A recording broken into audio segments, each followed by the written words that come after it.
we're celebrating and recognizing this day to find out what are the effects and what can be done to mitigate the negative effects. According to Uganda Population and Housing Census 2014, it is projected that a half of the country's population will be urbanized by 2050. Although the level of urbanization is relatively low, the rate at which Uganda is urbanizing, estimated at 5.2%, is very high by international standards. This therefore necessitates a deliberate action to prioritize integrated planning of urban areas to harness their potential as they are the engines of economic growth. Obiga, the Minister of State for Lands, Housing and Urban Development, therefore called on the city authorities to deal with effects of climate change as well as implementing a better fiscal planning. He made the remarks during the celebration of International Urban Day. The general theme for the World Cities Day is better city and better life. And this year's sub-theme is focused on adapting cities for climate resilience. How do we make sure that the cities are resilient to the climate changes, which, as I said, will inevitably happen because of the collection of people in an entity called cities or urban areas? What we need is, first of all, planning. Do a good plan for our cities so that they're able to accommodate the increasing number of people in the urban areas. Planned urbanization is an effective strategy for poverty eradication as well as presenting potential benefits which enhances access to basic services by the population. It as well reduces the cost of service delivery and creates demand and market for goods and services. The positive urbanization effects are already visible in Uganda, where the poverty level is 7% lower in urban areas compared to 19% in rural areas. How do you promote resilient cities in Uganda? Meaning that you are looking at the two aspects. You are looking at the infrastructure and the basic needs which are required in the cities, but also you are looking at the communities that are living in the city.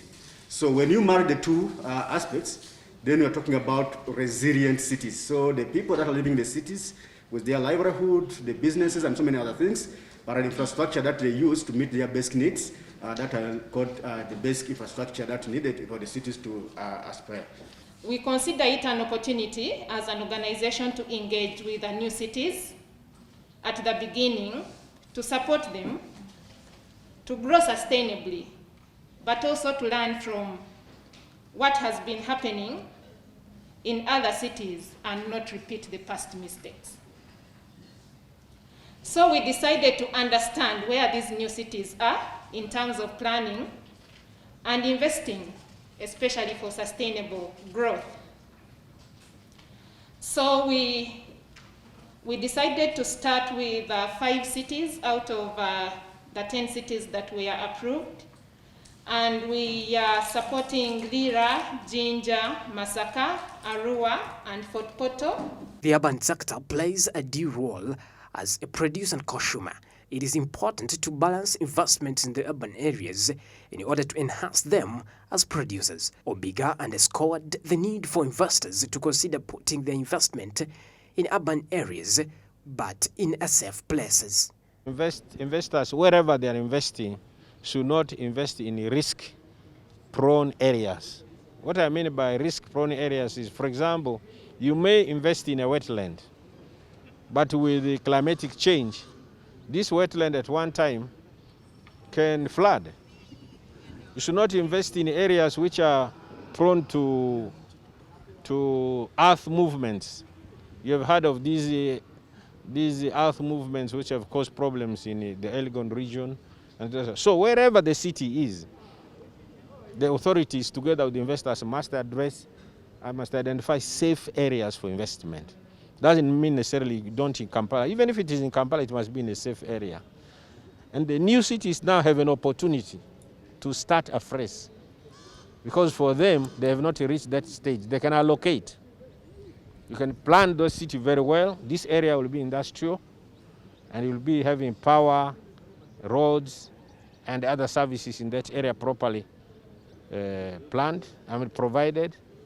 And in case of any risks, those risks can be addressed communally and easier. That's what I mean.